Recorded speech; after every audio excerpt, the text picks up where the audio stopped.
Okay,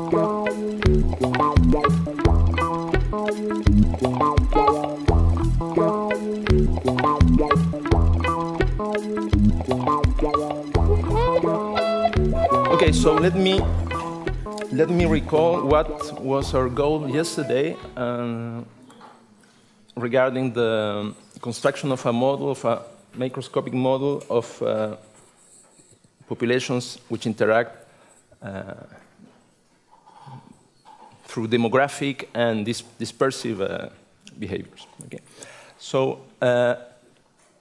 I stated this theorem, which we proved with Sylvie in a paper published last year. So we started with a process which I called new K, taking values in the space of finite measures, which we constructed by means of ipso calculus and stochastic processes, and which is supposed to describe the microscopic behavior of our populations.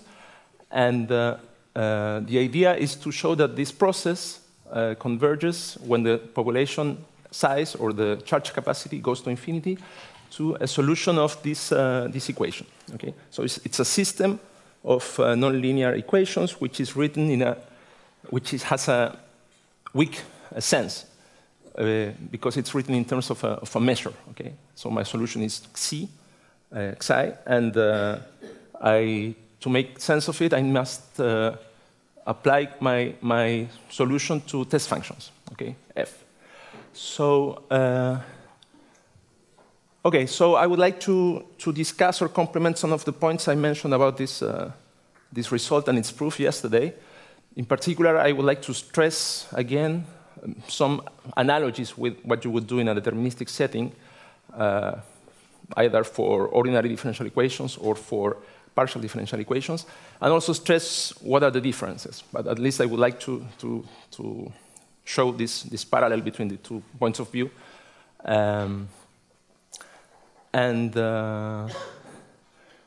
in order that you see how a similar approach can be applied in the stochastic setting as well. Okay, so let me recall some notation.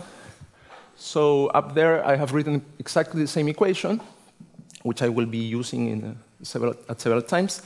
The notation, so Li, calligraphic Li subindex nu applied to f is a parabolic operator, which I am just seeing as something acting on f, and with nu as a given parameter. Okay, so for notation, nu is fixed there.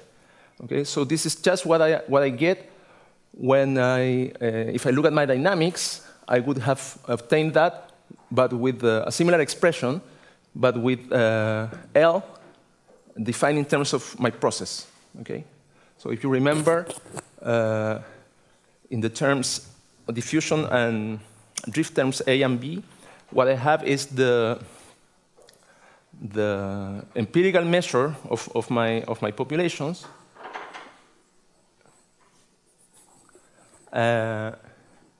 Convoluted with some kernel, which is telling me locally how this population is affecting an individual of each of the 2 populations. Okay? And we also, as a consequence of our construction, we saw that we get something which looks quite similar to the limiting equation. So the left-hand side is really the same functional, but this time it's applied not to give a fixed flow of measures psi, but to our process. You know? So the left-hand side is really close to what we want to obtain in the limit. So this is for fixed k, charge capacity. But on the right-hand side, of course, I do not get 0 because I have stochasticity, I have fluctuations, and these fluctuations can be described in terms of 2 processes, which are martingales,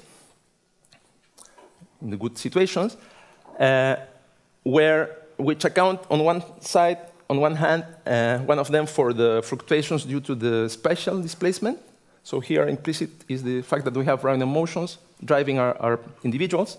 And here we have stochasticity owed to the demographic fluctuations. Okay? And I mentioned yesterday, so these martingales, I can control them using some increasing process, which was also discussed by Carl in his talk, which is the quadratic variation. And we saw that the square of these processes, so if you take the square of all of this, indeed, okay, in mean, it is of order of, let's say, some constant which depends on f and t over k. So in the case of this part, this component, you can think of this, dependence on k as a consequence of the fact that I have a larger population. The interactions between them, each pair of individuals being increasingly smaller when I make k go to infinity. So this fact, this bound for this martingale accounts in a way for a sort of law of large numbers. Okay? So if you think at the original scale without the square, this will be of the order of square root of k, 1 over square root of k.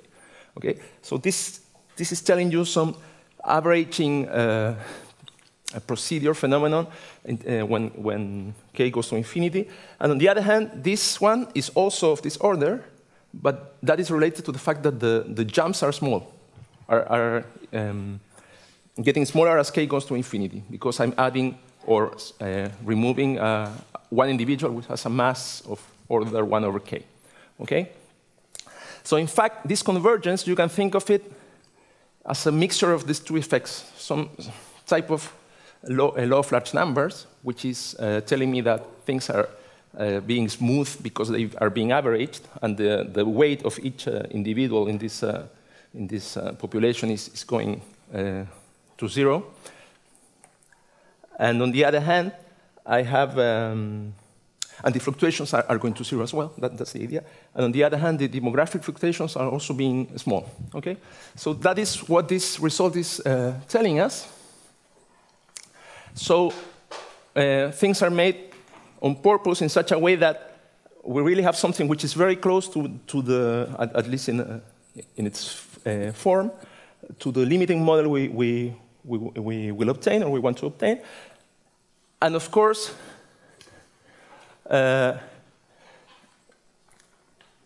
what is different from what would be the standard law of large numbers is that we have interactions here. Okay, so if I really had a law of large numbers, if there were no interactions here, I could do this for a fixed k. I could take expectation of this, and that would really be a Monte Carlo method. So I have so imagine, for instance, that L does not depend on nu, and here I don't have a dependence on nu either. Okay, so I will really be putting in place a Monte Carlo method, and if I put expectation for a fixed k, this would be 0, and I would obtain a solution of the equation, which would be linear, okay, if I don't have interaction. So that's exactly what Carl discussed yesterday concerning how to simulate the solution of a Fokker-Planck equation with diffusion processes. Okay, so that would be exactly the same setting. But in this case, so I could try to take expectation here, and of course the problem is exactly that this is not linear. So the expectation of a product is not the product of the expectations. Okay, so here you have a bilinear term, the product of this with this, and even because due to the fact that my generator is quadratic in nu in the diffusion term, I even have something which is cubic here. Okay, so I'm very far from having independence. Okay, but the point is that the fact that I have smaller fluctuations and things tend to average in the limit, and that will allow me to have something of this kind, but only in the limit. Okay, so this is a general idea when you do microscopic approximations of models, continuous models, like in statistical physics, for instance, Boltzmann's equation or other models of that type. Okay, so the idea is similar. And I just recall you that this class of functions, which I call DC for decay condition, are just functions for which I can grant that my operator, when applied to it, is bounded in terms of the function. I mean, it will still have some growth depending on nu, and it will be quadratic on nu, but it's controlled in terms of the function. Okay, give me something bounded, which is important for at several points. So this condition just means that I need to have a gradient which goes to 0, like 1 over x. Okay, so yeah, so that's exactly what I copied in the blackboard. So this is the stochastic differential equation, which is describing the dynamics of my process for each k. Okay, so as I mentioned yesterday, the proof has several elements which I would like to discuss, but not going into details, but just to mention, as I said, some analogies with what you would do in a deterministic setting of ordinary differential equations or partial differential equations. And just to give you some ideas of why these concepts are, although they are technical, they are quite natural, okay? And they are not that hard to deal in a general setting to understand. Of course, in the particular setting which we're dealing with, which is an infinite dimensional process and so on, the measures, it has some technicalities. But the general idea is quite simple. Okay, so first of all, we would like to have some bounds, some controls, which already we got in the case of the total mass. Okay, so of course you want things not to explode when k goes to infinity. So this is a basic fact. And then I need some control of the tails. So I am dealing with measures. I would like to have a control in a finite time interval, in each time a finite time interval, of where my particles, my individuals are. I mean, I don't want them to drift to infinity. Okay, and this is also related to the second point, which is, as I mentioned, equivalent to the notion of relative compactness, of whom, and this is maybe different from what you are used to in deterministic settings. Okay, I will not look for the compactness of these objects for each omega. Okay, so this is a random object, so here is an omega hidden. So the good notion of compactness is for the laws of these objects. Okay. So there is the nice point is that there is a very good and simple to state condition which is equivalent to compactness, which is called tightness. In all of this, of course, in the setting of, now let's say I have probability measures.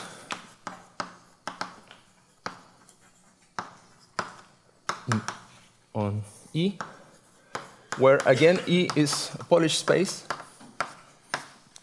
and I will be dealing with two situations. So one is just finite measures on RD. Think of the initial condition. So my initial condition is random positions of the two populations, individuals of the two populations at the initial time, and I'm assuming that it is converging as a random variable in this space to some limit, which is psi 0, the initial condition of the limiting PD. Okay, so actually, since I'm assuming that I have convergence, I have compactness of this sequence in this space.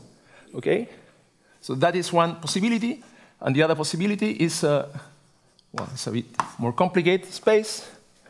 It's the space of trajectories of my process, which is called the Skorohod space. Well, this is the same as taking values in this space, okay, of measures. So the nice thing is that this theory is the same. The complexity of the space doesn't matter as long as it is a Polish space. Okay, so we saw that the notion of convergence in distribution means exactly that my measures, probability measures on my space, or my sequence of probability measures, is converging in the sense that when I integrate continuous bounded functions, I have the convergence of the integration with respect to my, let's say, pk. I have loss pk. So what I'm saying is that pk times some integrating some test function is converging to p.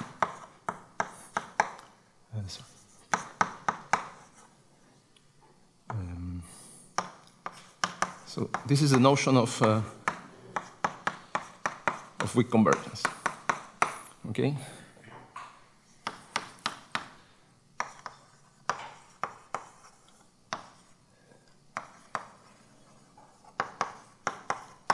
This is the meaning. And I could relax a little bit this assumption, this definition, by taking, and I get something equivalent, by taking functions which are Lipschitz bounded, so it's a subset of this. And also I could even take functions which are continuous but unbounded, but not everywhere, but just in points where the function is continuous. Sorry, just at these points where the, where I could take functions which are continuous in points which have full measure for the limiting law. Okay, so that's the idea. So if this function has these continuities which are not seen by this law, it's not a problem. Okay. Okay. So what is the idea of tightness then? So if you think of compactness, so let's say you're looking at a sequence of solutions to some ordinary differential equations with values in RD. Okay, so if you want to prove compactness, okay, there are specific criteria, which is, in that case would be Arcellascoris theorem, which tells you that the values of your solutions must live in a fixed compact space for all k, let's say your parameter is k, and also that you have a uniform control of your increments a uniform control in k of your increments, or in other words, that the modulus of continuity goes to 0 when your parameter delta goes to 0, uniformly in k. So you probably know that from analysis courses, or you remember that, or you forgot that, but okay. So that's a better known setting. Okay, so in any case, you need your solutions, your objects, to live in a compact space, a compact set. So here, the idea is the same thing, and it turns out that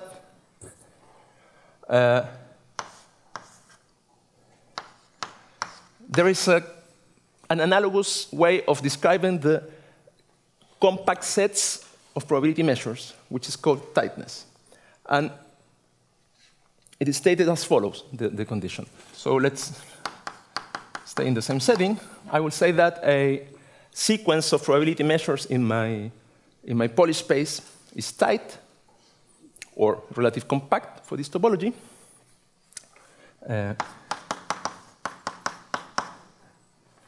If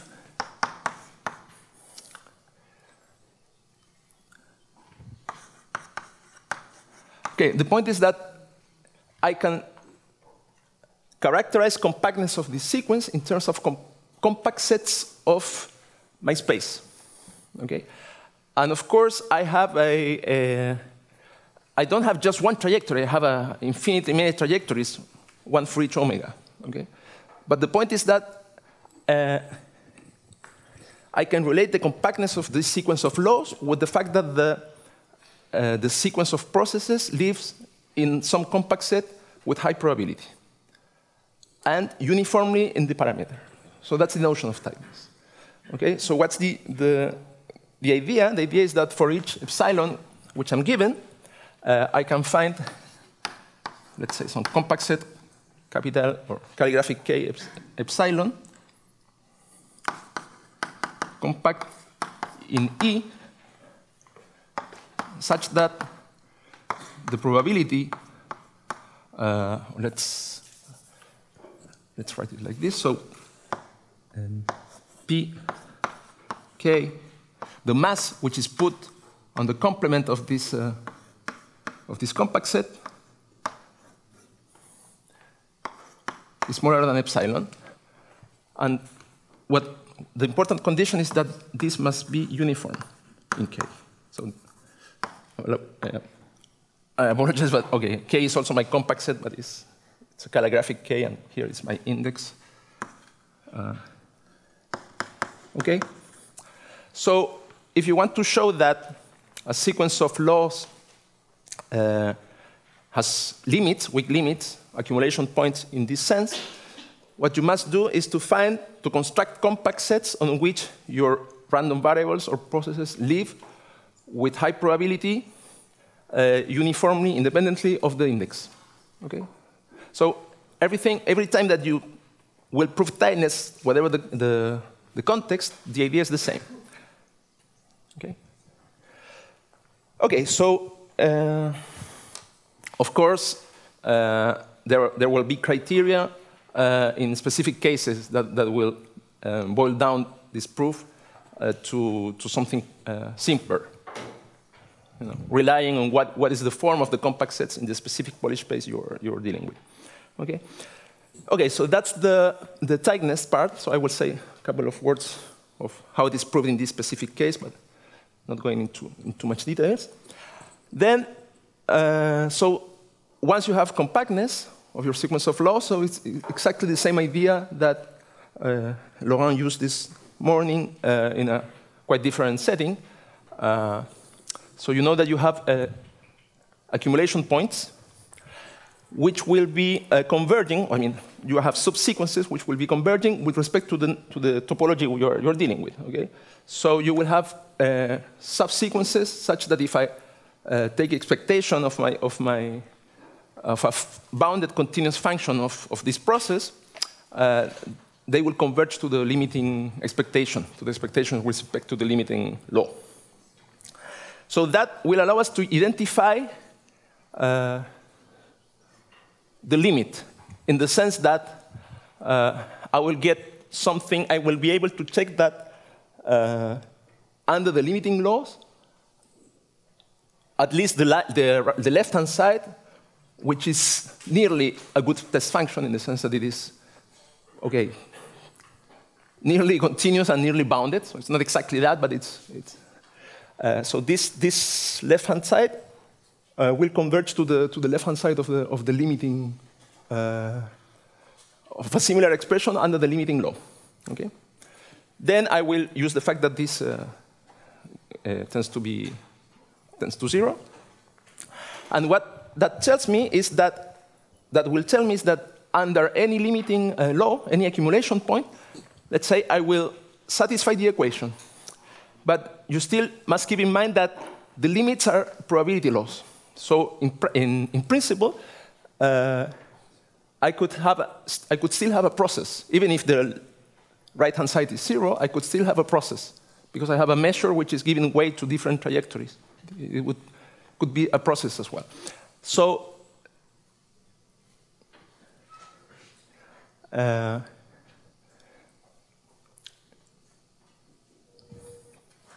the property which simplifies, I mean, which arranges all difficulties from that point of view is proving uniqueness of the equation. So uniqueness will tell me that not only that I have a unique limiting law, but moreover that under each of these, under this unique limiting law, my process is deterministic, okay?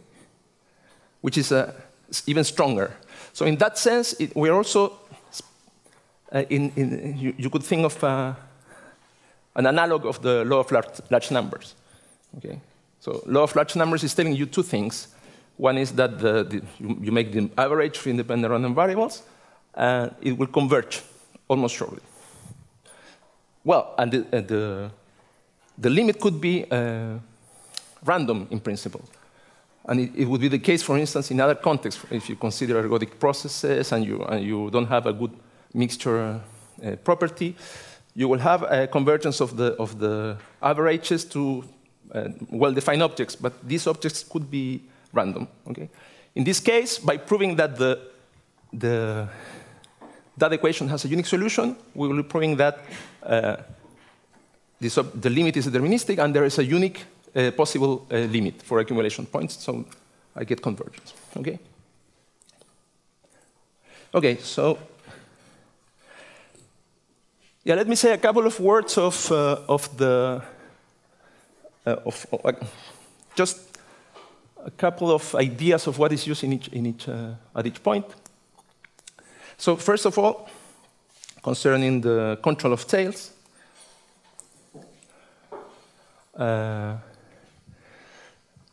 okay, so what we have here, so don't look at the statement, the beginning of the statement. So look at the conclusion. So the conclusion is telling me that I have a control which is uniform in K of the integrals of some functions with respect to my measure processes. Okay? So the first thing I'm stating here is that this control of the integration of these functions is the values are controlled by the values at the initial time. That's the first thing. And the second thing, which is the important one, most relevant one, is that okay, when I move this parameter of this function to infinity, I get something which goes to 0 for those terms, since I have this control. So what are these functions, and what are they useful for? So this is exactly the notion of controlling the tails in this space. Okay? Because, okay, this function is something which is nearly as an indicator function. So I mean RD, but let's take d equal 1 to have the idea.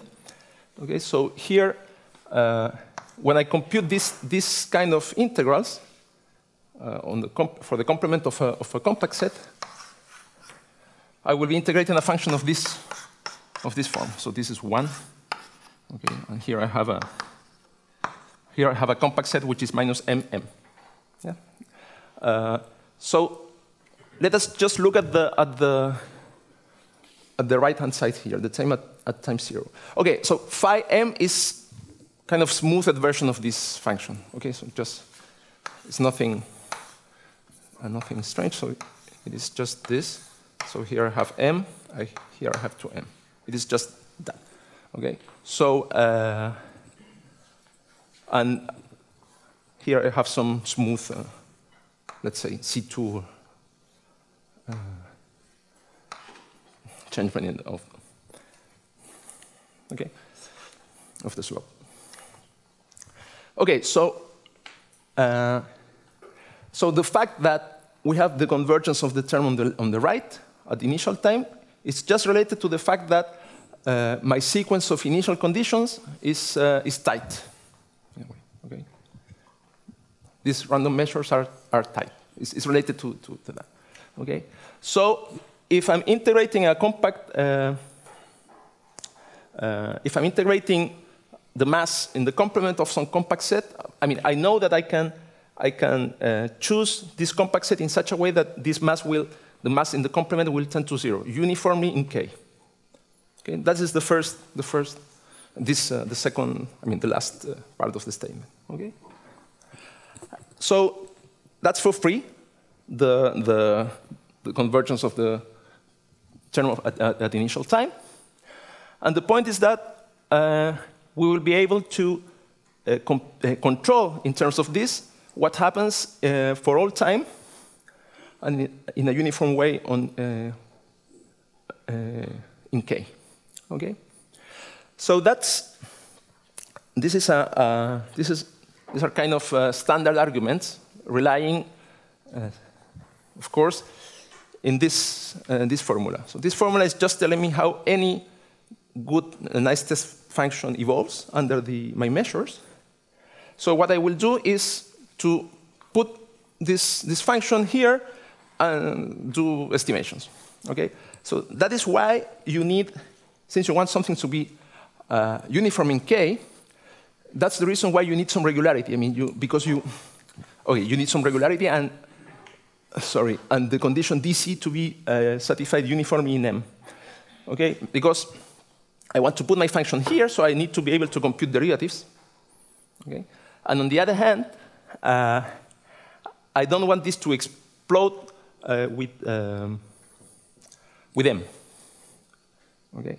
So indeed, finding that function is very simple because you just take psi m of x equal to psi of x divided by m. So this is fixed and makes exactly what you want between 1 and 2, let's say. Okay? So you just then rescale it. So what will you get there? You will get the fact that this operator is bounded. Is bounded in terms of f. Of course, it's not bounded in terms of nu, but I control the moments of nu, so it will work.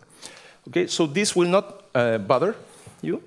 Here, this is negative, and here I get the same function. So once I have this, I can do a ground-wall argument, okay, and I will get an estimate with a constant which depends on t. Okay, so that's the idea. So that's telling me that I have a good control of the tails of my measures. Okay, so as for tightness, as I mentioned, tightness now in the Skorokhod space, you have a lot of criteria, possible criteria to use. Of course, they rely on the fact that you know how the compact spaces are in this space. Okay, so roughly speaking, the compact spaces in a Skorokhod space with values in somewhere. So here you could take any space which is also Polish. So these compact spaces, these compact sets in Skorokhod space, are also characterized in terms of a global bound. So think of Arcellascoli in the case of continuous functions. So I need a global bound, or to be more precise, in an infinite dimensional setting, I need to be for all time in some compact set of this space, okay? Which is what you get when you, for Arcellascoli, you just put being bounded at the initial time. But then you're controlling the modulus of continuity as well. So it's giving you that for all time you're in a bounded set, which is compact, if you're thinking of RD. Okay, so I need to be in a compact set here for all time. And then I need to control something which is the analog of the modulus of continuity. Okay? And the only difference is that you're not going to converge in the Skorokhod space uniformly. Okay, so the good metric, the good idea is not uniform in time, but it's uniformity of the convergence, but up to some partitions where you allow to have these ruptures because of the jumps. And on the other hand, the way in which the way in which you allow, in fact, what you did is to deform time in a way.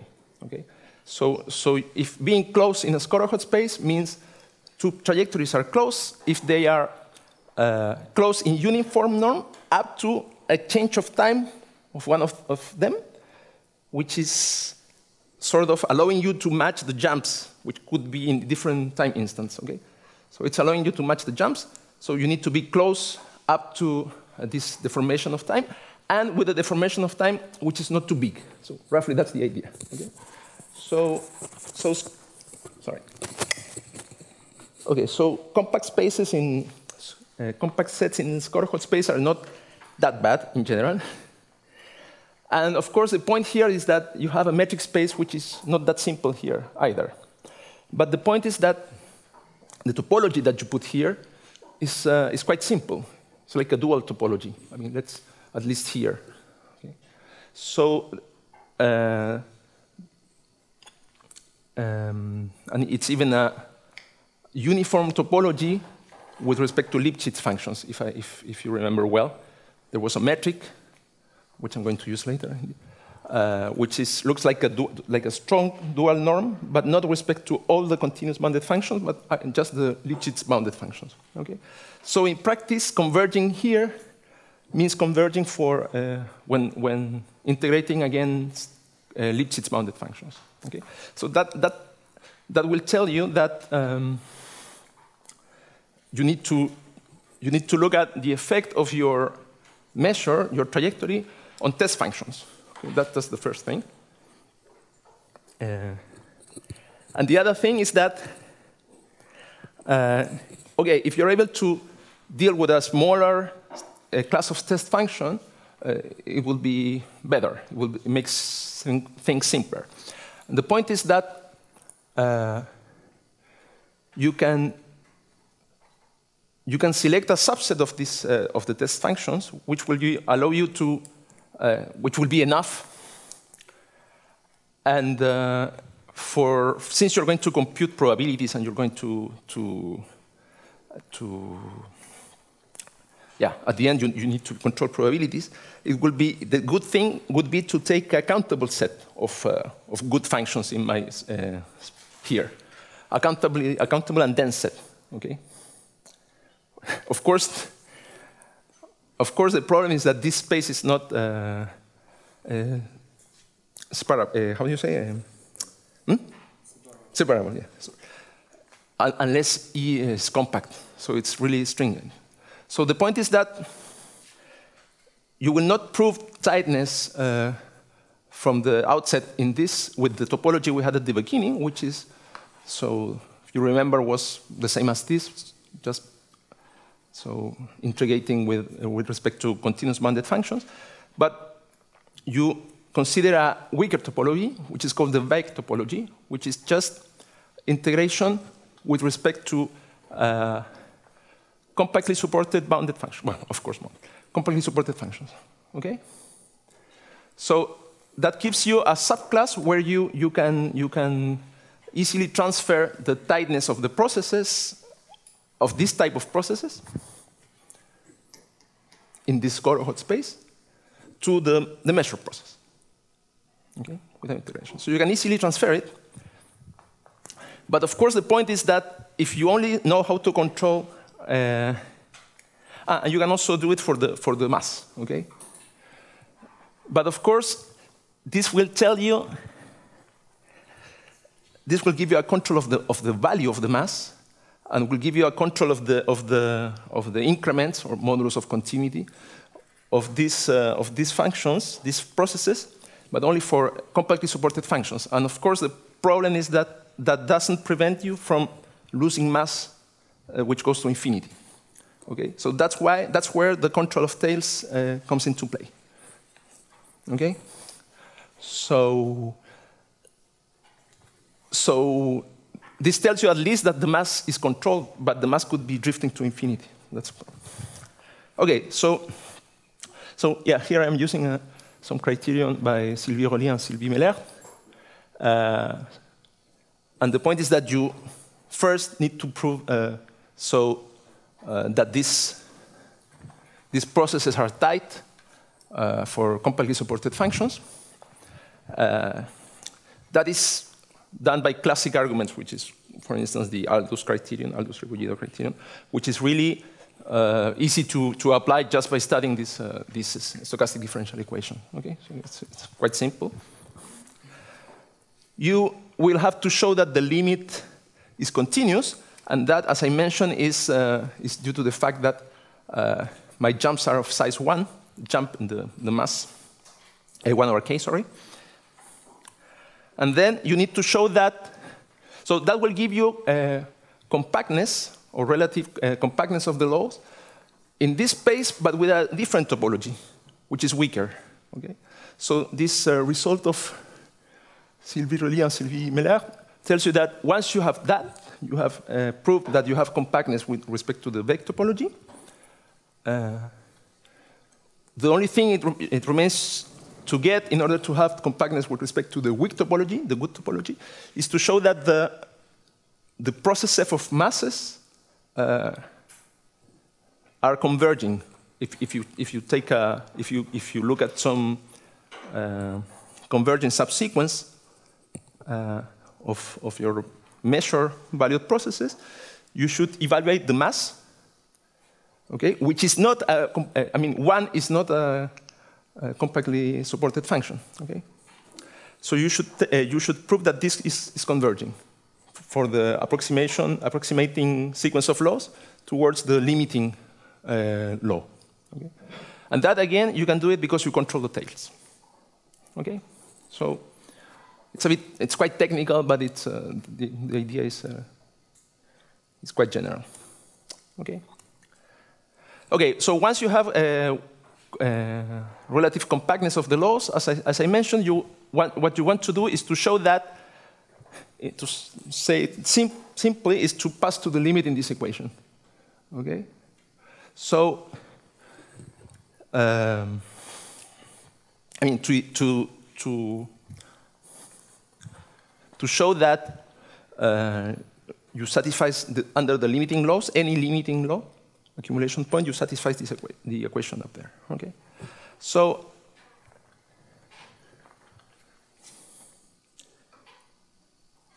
yeah, so this can be written in the following way. So I have some functional, which depends on my process. So mu is a generic name of the process, whatever the law I put in my space.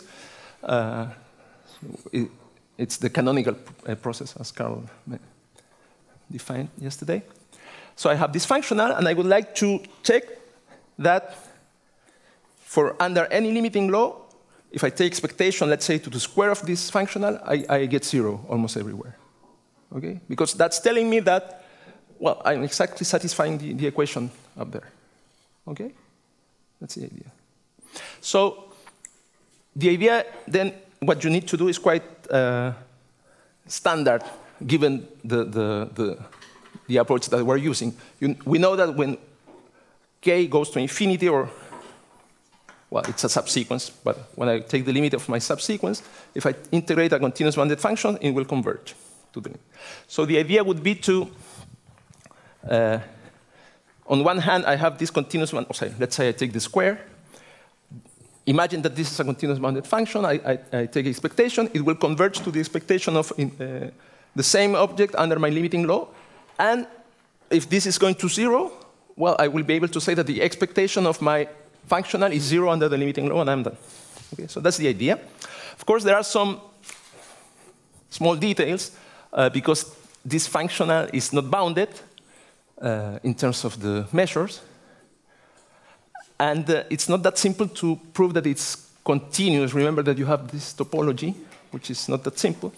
But then you use the fact that you can relax the test functions that you can put here. For instance, you can take test functions which are continuous only on a measure of size 1, on a set of measure 1, sorry, under this limiting law. Okay? So, since you have shown that under any limiting law, the process will be continuous, you just need to show that that functional is continuous on processes mu, which are continuous trajectories, which have continuous trajectories. Okay? So that simplifies a little bit the proof, and you can prove that. And of course, it will not be bounded. So the non-bounded part comes from the moments of the total mass, but you control the moments of the total mass. So you can approximate, you can truncate and see that the truncation will go away. And for the last part, of course, you will use the fact that the right-hand side here goes to 0 with k. Okay? So you can pass to the limit in the equation on the left-hand side here, and the right-hand side goes to 0, and it's okay. So you get okay?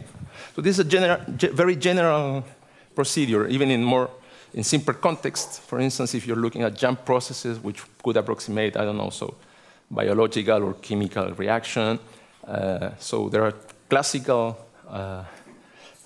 procedures to simulate this, the limiting equation, the evolution of the concentrations of your chemical substances.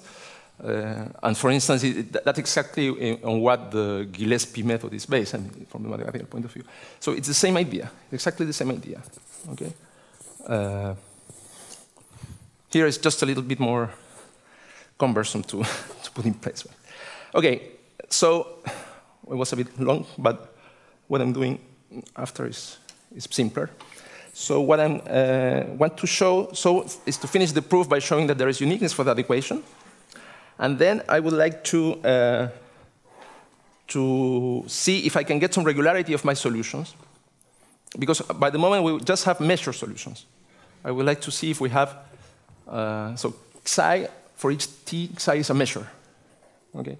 So I would like to see if I can prove that psi has a density in order to have weak solutions which are functions, which is already a bit better. And one of the main goals also in our paper as well, is to recover from this model the deterministic the PDEs which are found from the deterministic point of view.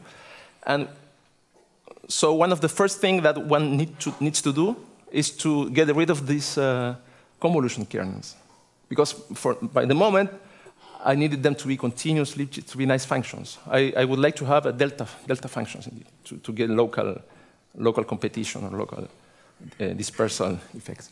So the thing that we are able to do in a general setting, and we do not expect it to hold it, I mean, this will hold in a general setting, but if, okay, I'm sorry, let me say what is the result, is that we can take a limit in the convolution kernel in the demographic interaction, okay, or the Lokta-Volterra term, okay. So that holds in a general setting. Of course, we would like to take limits to the other kernels, and that turns out to be much more difficult, and we do not expect it to be true always, because then we could recover solutions to the cross-diffusion systems in cases where they are not, won't be any solutions. Okay, so that's an open problem indeed, and I will comment on that at the end. Okay, so let me go into the question of uniqueness. Okay, so we have measure solutions, measure value solutions, and the point is to find a good space and a good metric. Of course, we know what the space is, but it's not obvious to have a choice of metrics, possible metrics, which allow you to do a proof. Okay, so so that's part of the questions that I will address now. And in the proof, we will also be dealing with the probabilistic representation of linear classic diffusion semigroups, okay, which were discussed by Carl yesterday. That's what is called the Feynman-Kac formula. Okay, so that will be one of the ingredients of the proof of uniqueness. Okay, so that's the result. If we have two solutions, we know that they are continuous trajectories with values in finite measures. Well, then they are equal. Okay. Okay, so as I mentioned, I will be dealing with a nice metric in my space of finite measures, which will be the dual Lipschitz norm, let's say. Okay, this is not a vector space. Okay, so it's not a norm, but if you look at that, okay. I will look at Lipschitz functions with their standard norm, controlling increments and supremum, and I will define a metric distance between two measures by taking the supremum of the modulus of the difference of my two measures acting on these functions, okay, and the supremum over functions of in the unitary ball. Okay, so that's a standard way of defining metrics. So this is in this particular case, this is a metric which generates the topology I'm working with in this space. Okay. I mean, in each of these, I have a 2 here, but it's a product space, so I use the same twice. Okay. Okay, so I will do something which is quite common from the PDE perspective, which is I have a nonlinear equation written in that sense. So that's a weak way of writing the equation. And I will try to put good test functions which will make some part of the dynamics, or the nicest part of the dynamics, easy to deal with, disappear. Okay? So what you do usually is to take a function that annihilates the parabolic operator there. Okay? So the derivative in time plus my parabolic operator applied to f. And what you get then is what is called a mild form of the equation. Okay? But of course, okay, and typically all the nonlinearity and the difficulty will be in the remaining term, which will be, in this case, is the first order term there. And you will have to deal with that part applied on some diffusion semigroup, let's say the Laplacian or heat semigroup, which you know quite well. Okay, but the problem here is that my, so to say, analog of a linear part, which is the parabolic operator there, depends on the solution as well. Okay, so, but in any case, that's the approach we will take, and it will turn out that we can prove uniqueness by doing that. Okay, so I will be interested in solutions of this Cauchy problem, okay, associated to this operator, and we know that I will call PST, well, there's an I, PIST, the associated semigroup. Okay, so you can think of it as the semigroup generated by the fundamental solution of the Cauchy problem there. Okay, and I will consider the semigroup associated to the other solution. Okay, so L, the L which defines my Cauchy problem depends on each of the solutions. Okay, so psi and psi tilde are fixed, are my two solutions which I want to show that they are equal. I construct this operator, this semigroup, and I will be working with these objects. Okay. Okay. So what happens? Yeah. So let me recall you in a more precise way what I mentioned before, which is the fact that I have a probabilistic representation of this semigroup, okay, which Carl discussed yesterday. So that is what is called the Feynman-Kac formula. And it tells you that if you want to solve this equation, or if you're given a solution of this equation, you can write it in terms of a diffusion process, okay, which is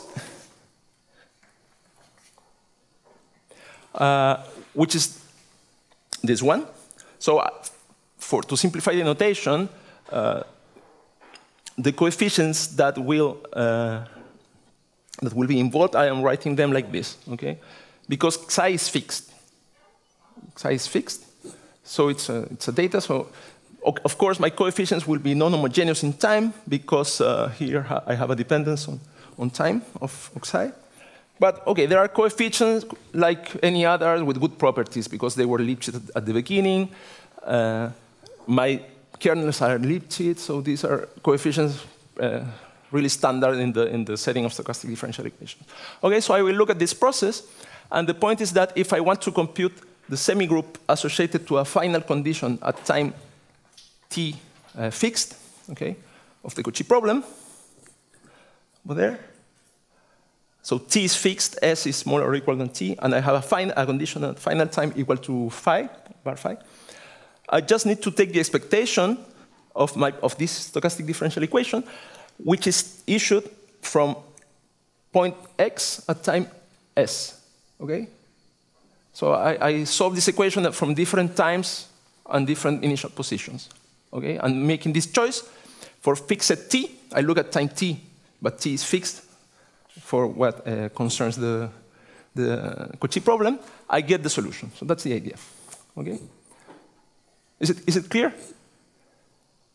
So t is fixed, and I know that this equation can be written, the solution to this equation can be written as an expectation of some process which is given by this stochastic differential equation. And I can do the same thing for the other one. Okay? So for the other semigroup, P tilde, it is exactly the same, but I will be using psi tilde instead of psi. Okay? So here's the first result, which we can easily get using this representation. And it's the following. So I'm going to use these test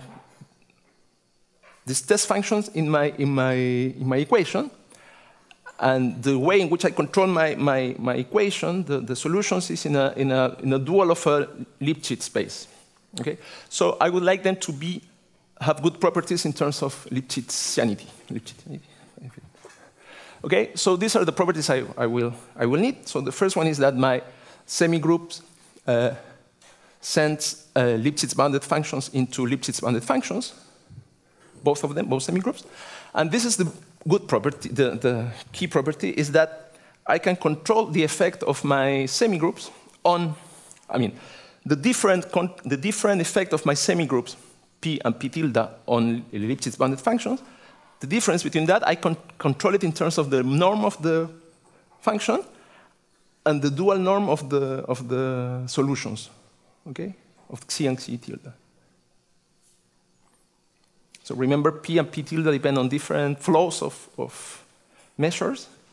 And I would like to control the semigroups in terms of the measures, the flow of measures. Okay.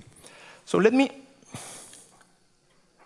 give a brief idea of how this is proven, because maybe it's one of the okay, I'm not sure if this was written somewhere, but it's one of the, I would like to say, original, or we had some difficulties to find this proof in the beginning, and it turned out that it worked very well with this metric, dual of bounded Lipschitz functions.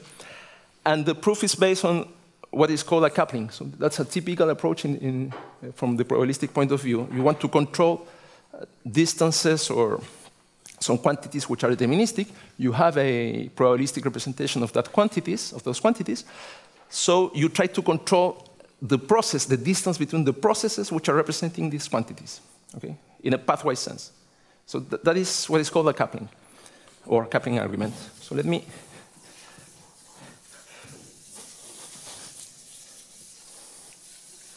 So I will just do the second one, B, and also. Yeah. BM is for Brownian motion? Yeah. BM is Brownian motion, and so I call B the Brownian motion which drives each of these diffusion processes.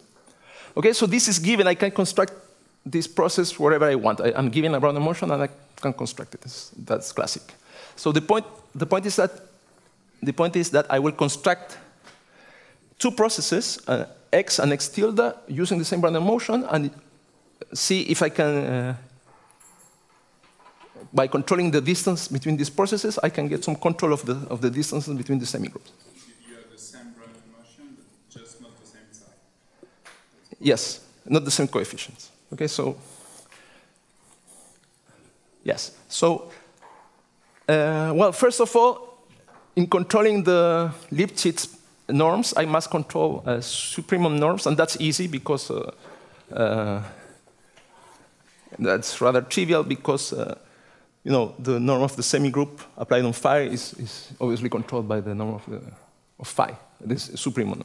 Or if you want, that's the maximum principle. Okay, so that's not the difficult part. And on the other hand, okay, the part A is easier because I have a single set of coefficients. Okay, so it's inequality just for psi or psi tilde. Okay, I don't need to put them.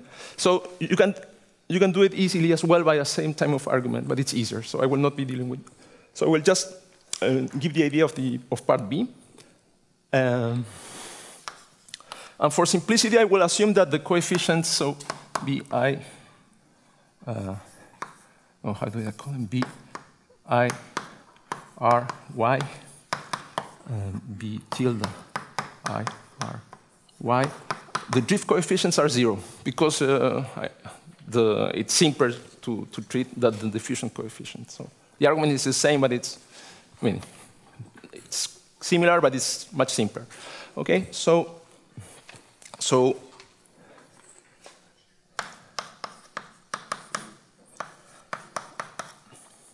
as I said, I will not be too concerned with the supremum part of the norm because it's easy. And I will just look at the Lipschitz part of the norm, okay, the increments part. So I need to control this in terms of x minus y, and the norm of. So I'm looking for. What we want is something like this. Lipschitz bounded square. Okay, okay, we'll put it like this. So I can assume that the norm of phi is smaller than 1. Okay. And then I just need to control this like this. You agree? So this is a constant that might depend on t square, of course. Okay. So this is telling me that the Lipschitz constant of, not the Lipschitz constant, sorry, I'm mixing the proof. This is the first part, which I said I was not going to. I'm sorry. So what I need to do is to, what I need to do, so rewind. Yeah, this is what you would have done if you wanted to prove the first part. Okay. So the Lipschitz constant. So for the second one, well, I will just prove that, so I will not write in a simplified version. So I will start looking at this, which is what I have on the left-hand side. Okay.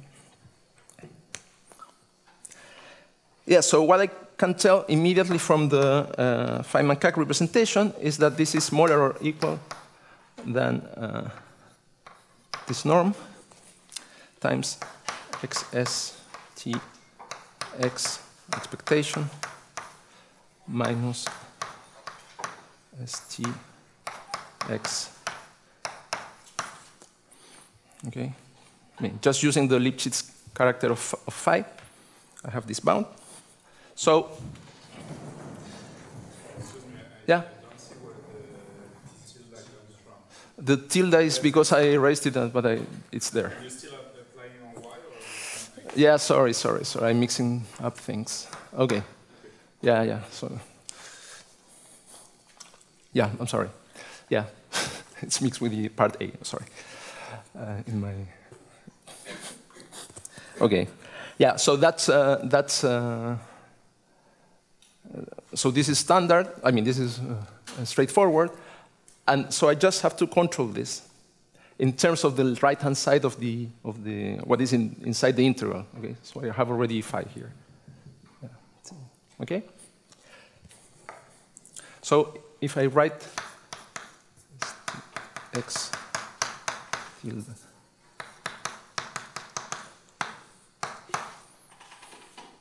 Okay, so since I'm assuming that the drift coefficients are 0, so I have to write here y. This is not y, this is x r x minus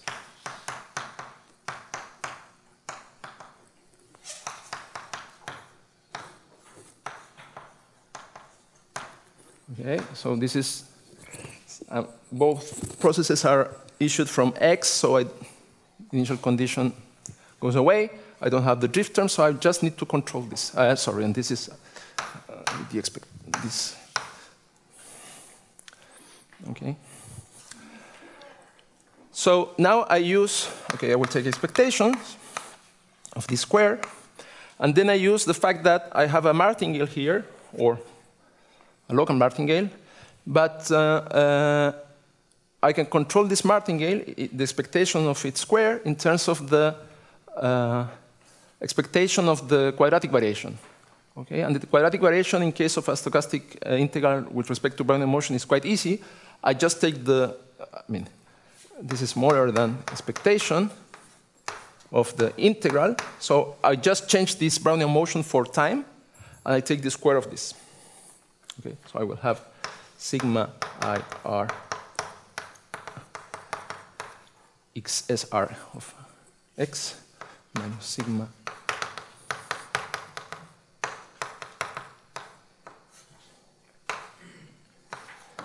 dr.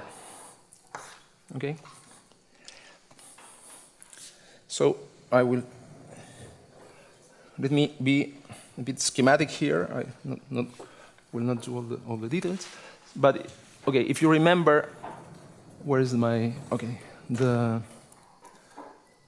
what these coefficients were?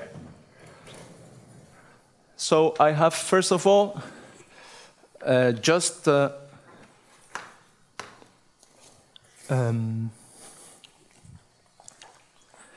position as an argument, okay? And then I have the differences between the convolutions with respect to measures evaluated at each position. Okay? So inside this expectation, and since my coefficient is Lipschitz, I can write this, bound this by the following.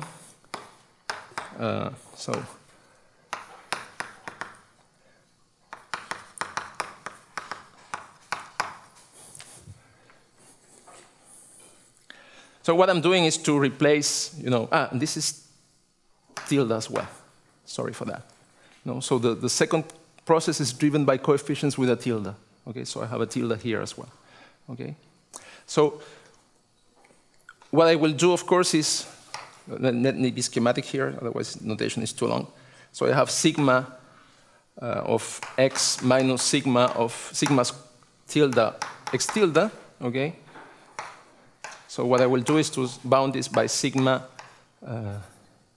x minus sigma x tilde plus sigma tilde x tilde, no, sorry, sigma the same, minus sigma tilde x tilde. Okay, so that's what I'm going to do. Okay, so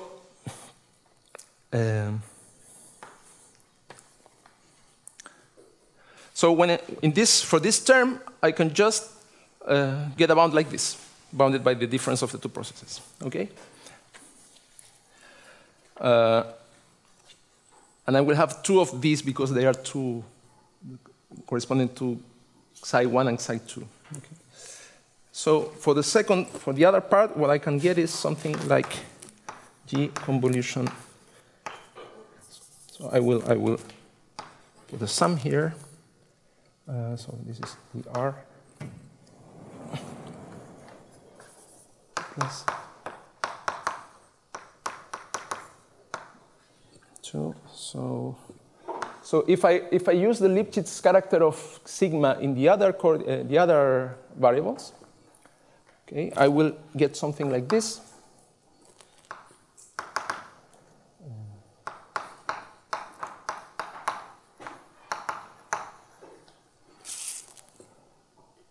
So I will be comparing for the same point, let's say x tilde, the two coefficients.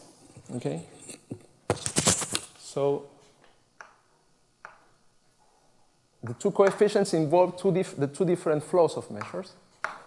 So okay, here as SR, SR. Okay. Of course, there are constants here when I do all this. And there is the expectation. Okay? VR. So that's the most simple thing you can get by using the Lipschitz character. Okay? And the point is that here, in this function, and since my coefficient, so this is I, there is an I in the process. Okay, I forget for the super indexes right now. The point is that this function, which associates to a point y the integral with respect to x, y minus x, sorry, this function. So this function is uniformly Lipschitz. Or Lipschitz uniformly in x. Okay? So what I'm doing here is integrating some function, which is random because in the role of this x here I have this process. Okay? I'm integrating that function, Lipschitz function against the difference of these two measures. Okay?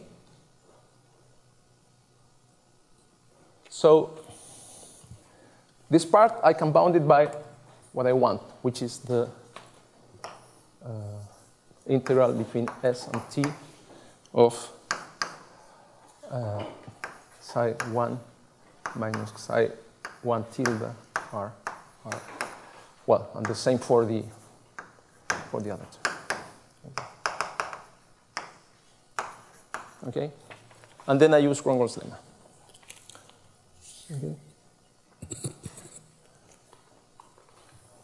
Okay, it's still long to write, so it just was kind of schematic, but the idea is that thanks to the Lipschitz character of the interaction kernels, you can control the difference between the convolutions with the measures in terms of the measures in dual Lipschitz distance. Okay? Okay, so how do we prove uniqueness then? So as I mentioned, the idea is to put these semigroups as test functions in the equation. So what I get is this. So it's not very friendly.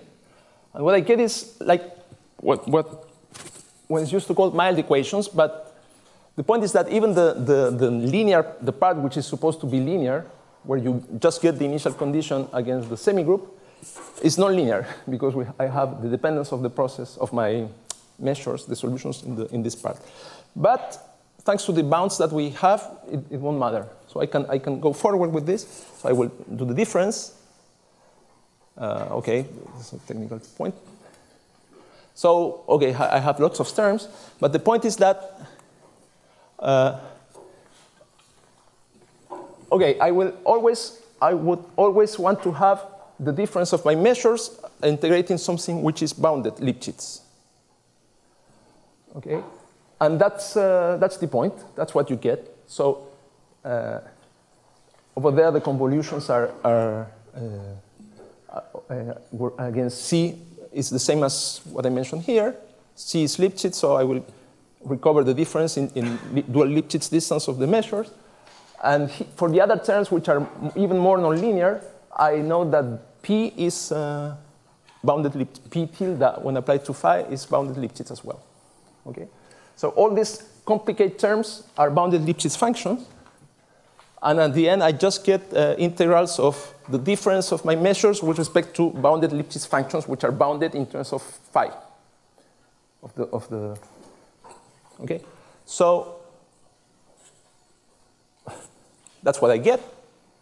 I do it for the first coordinate and then for the second, and I use one-was lemma and I get uniqueness.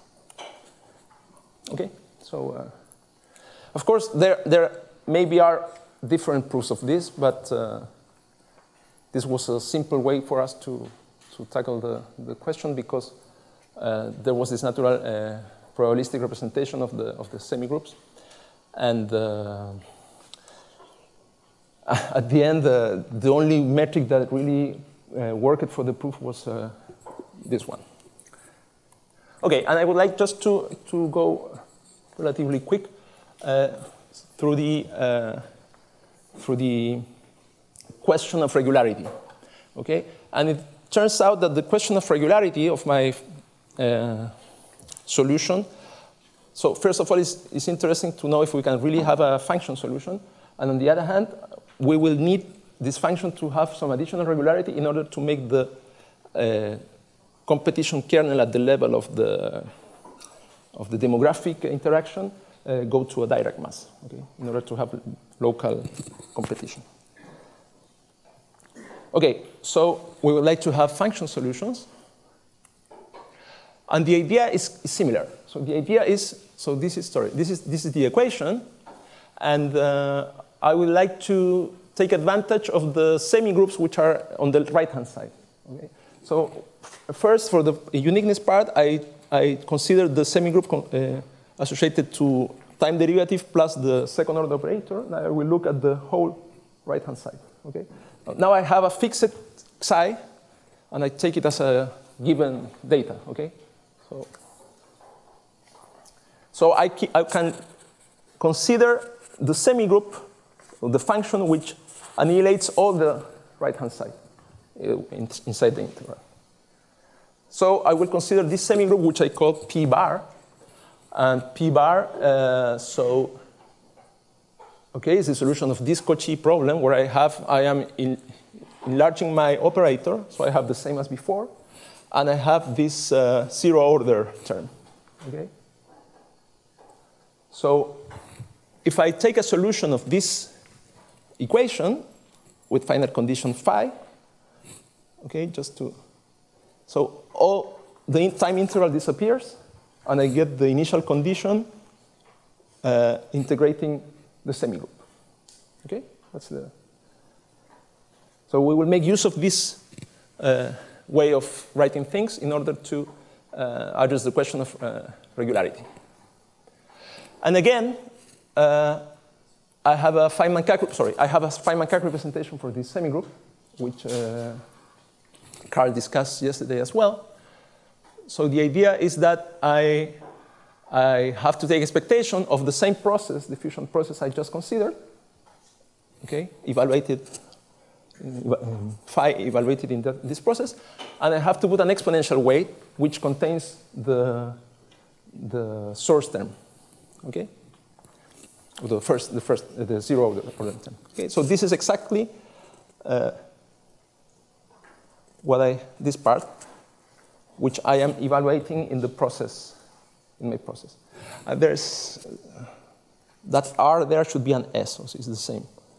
The R time in the process. Okay, so if I replace this test function in my equation, I get this. So this is the equality I mentioned. Okay, and then I see that since this exponential is bounded because I have negative terms plus R, which is bounded by something which I called R here. I think it was R bar yesterday, but never mind, it's not important. So I see that my the measure, when acting on, let's say, whatever nice function, is bounded by this measure. Or let's say phi is positive. It's not written like that. Okay, so if phi is positive, I can bound it, this semigroup, by this. Okay, so what I get here is just the expectation of my process and integrated with respect to initial condition against my initial condition of the equation. Okay. So what can you deduce from this? If this measure, which I call MT, has a density, then psi has a density. Okay? The measure M is just this, the effect of integrating phi against that measures. Okay? So if on the right-hand side there I have a density, I have a density for xi. Okay? That's the first remark. The second one is that what I had on the right-hand side is written, so I will write it over here. So MT I acting on function phi is by definition expectation of integral phi x0 t x.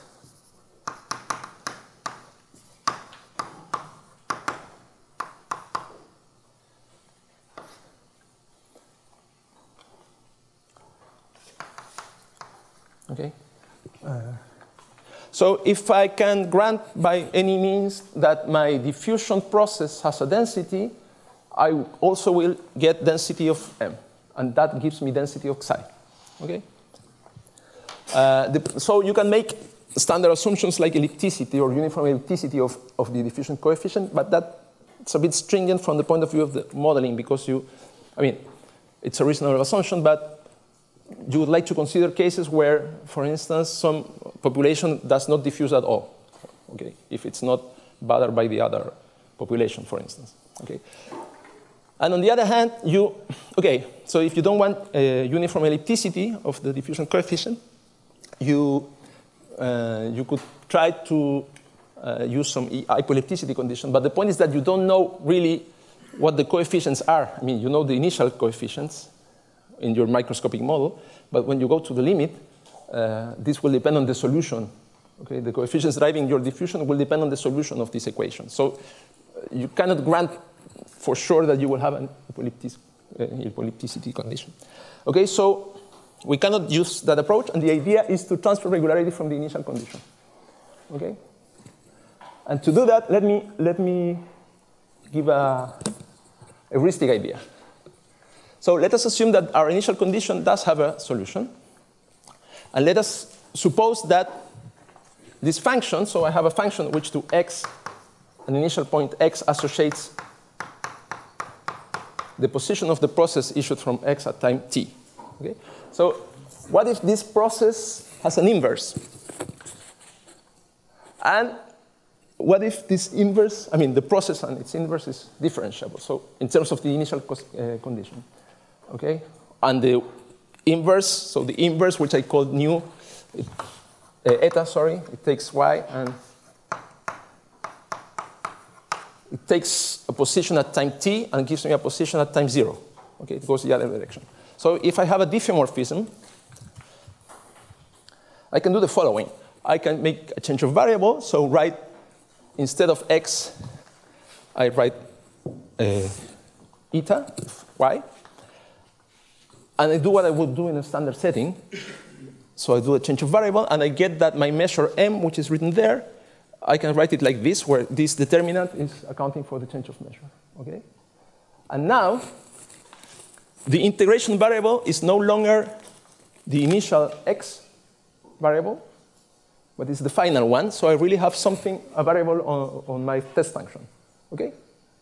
You see the idea? So this is, forget for a moment that we are in a stochastic setting. I'm just changing variables from the initial domain to the domain at time t. Okay? That's the idea. So if I can do that, I have a density. Okay? I can do Fubini, and expectation of this is the density. Okay? It's a function of y. Okay, so if you want to do that in a rigorous way, I mean, you can, and you have to study, to rely on the properties of the flow. So this x, you can see it as a flow, so in terms of the initial condition, exactly in the same way as for ordinary differential equations. And it turns out that if your coefficients are nice, just a little bit more regular than I had at the beginning, you have the regularity you need for the flow, and you can do this change of variable. Okay? So particularly the coefficients that drive my processes are nice functions. Okay? I still can assume that they are not bounded, the functions, but the derivatives will be bounded in this setting.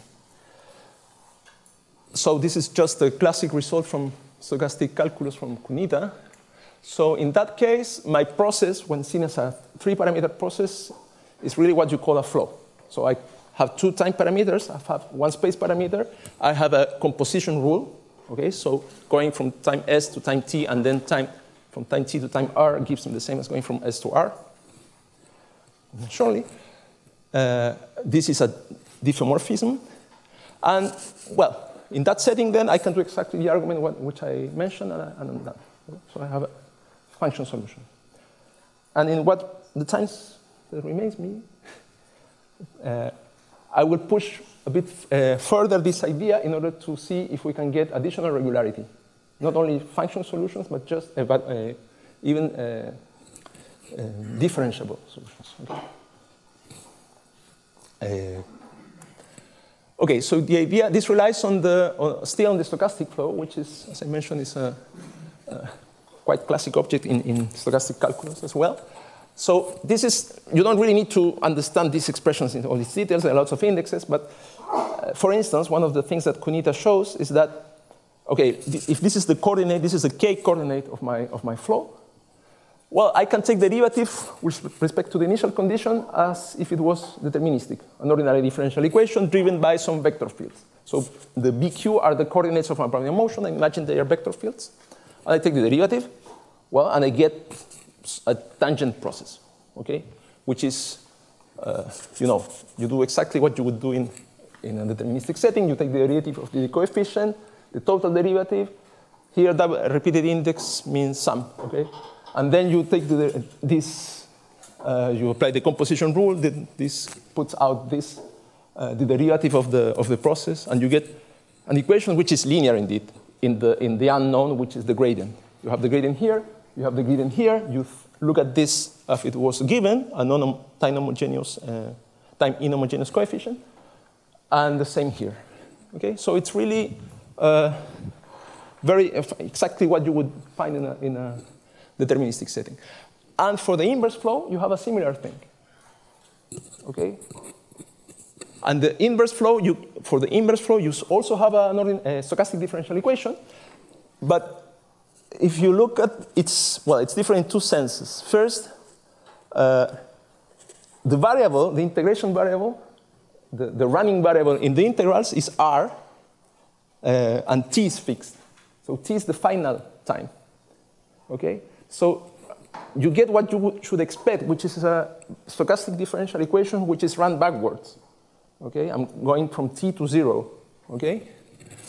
So if you look at the other one, so S was fixed, and R is the final time of my process, the running time, if you want. And here, T is fixed, and R is the initial. But okay, I'm running on the okay?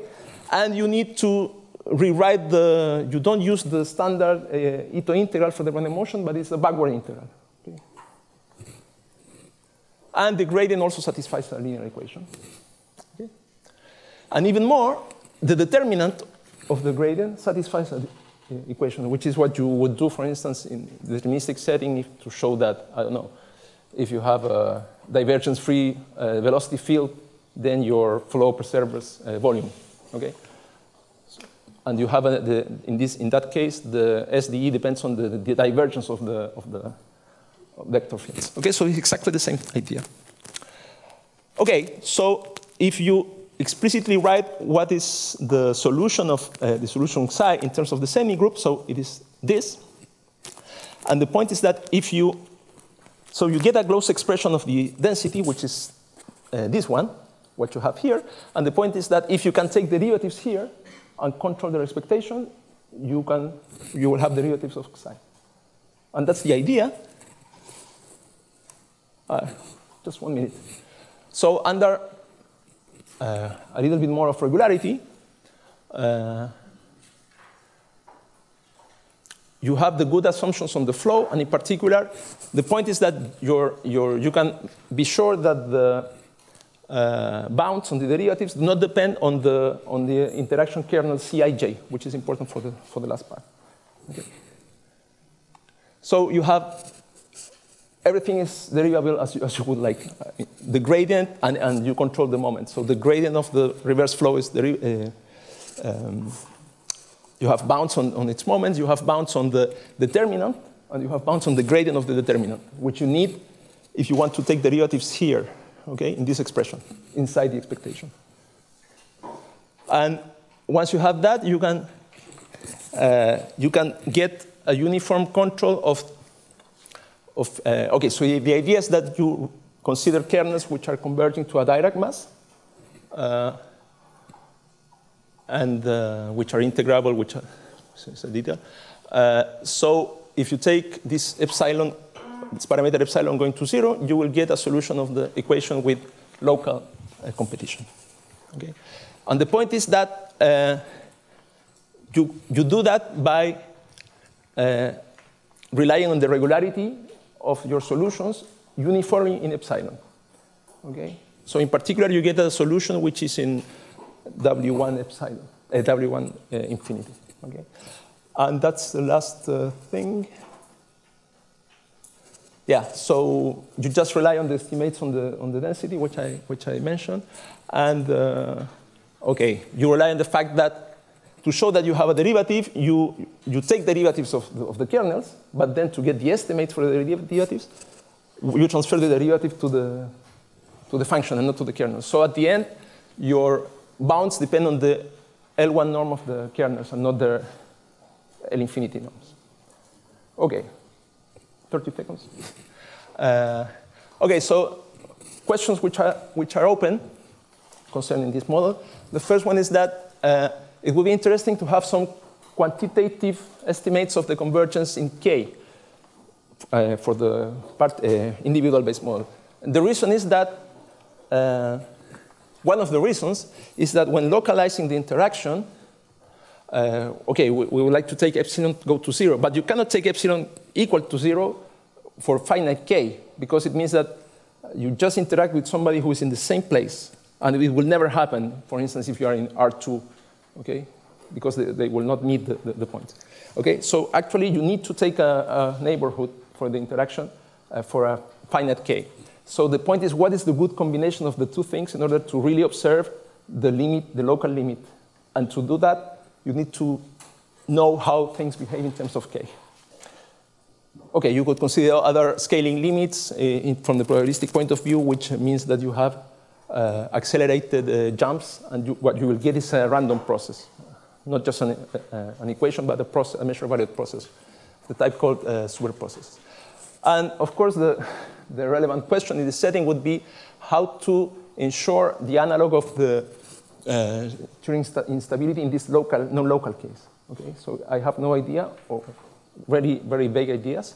And the point of that is that we would like to make the interaction kernels go to direct masses in the diffusion and drift terms and really recover the cross-diffusion systems which are known in PDE and provide a justification of them as well.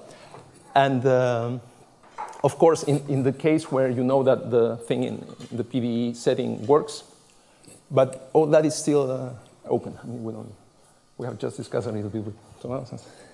Okay, sorry for...